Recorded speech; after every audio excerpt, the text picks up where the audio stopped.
You ask Tiger to calculate. This deals with linear inequalities with one unknown. The final result is x greater than 4. Let's solve it step by step. Simplify the expression.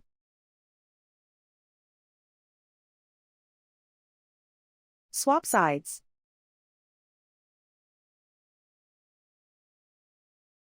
Isolate the x.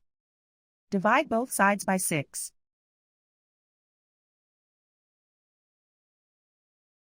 Simplify the fraction.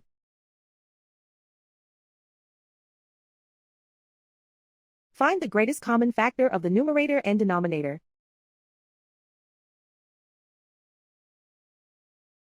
Factor out and cancel the greatest common factor.